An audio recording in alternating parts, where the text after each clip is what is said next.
আম্মা জানের কথা আর বললেন ভাই, আম্মা জানটা করার পরে তো আমি আর কোনো ছবি করতে পারছি না, বিকজ দ্যাট ক্যারেক্টারটা এত হাইটে নিয়ে গেছে আমাকে যে আমি ফিল করি এত খুশি যে যখন আমি কোথাও যাই সকলে বলে এই আম্মা জান আসছে, সরো সরো সরো।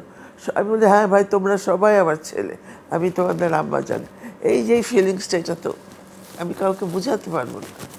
আপনারা সবাই তোমরা আমার ছেলে। সেদিন চলছিল, আমি নিজেও যখনই দেখি আম্মা জান, সবসময় দেখি, আমারও ভালো লাগে ছবিটা দেখে। আমার মনে আছে প্রথম যখন আমি শুটিং করতে গিয়েছি, আমার ছেলেকে মান্না, তখন আমি মান্নাকে চিনতাম না, দ্বিতীয়ত পরিচয়ও করিয়ে দেয় না। এনিওয়ে হায়াত সাহেব আমাকে ডাকলেন যে রেডি আপনি? বললাম হ্যাঁ। বলে আসেন শর্ট নিই। তো আমি যখন শর্টের জন্য দাঁড়ালাম সেই আউটডোরে সাভারের ওদিকে, তখন হঠাৎ এসে আমাকে পা ধরে জড়িয়ে ধরেছে। তখন হায়াত সাহেব বললো যে এটা হচ্ছে আপনার ছেলে, রোল করতেছে মান্না। তখন বলে আপনি আমার আম্মা জান? হ্যাঁ ভাই, তোমার আম্মা জান আমি। এই যে এই ফিলিংস নিয়ে কাজ করেছি দুজনে, এইটাই বোধ হয় আম্মা জানের সাকসেসফুল।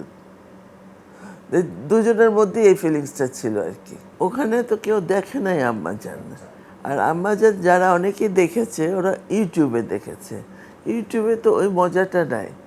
দ্বিতীয়ত ভাষা প্রবলেম, ওটা ডাব করে যদি লাগতো তাহলে হয়তো পেতাম। কিন্তু অনেকে বলেছে যে আমরা ডায়লগ হয়তো বুঝতে পারিনি, কিন্তু গল্পটা বুঝতে পেরেছি।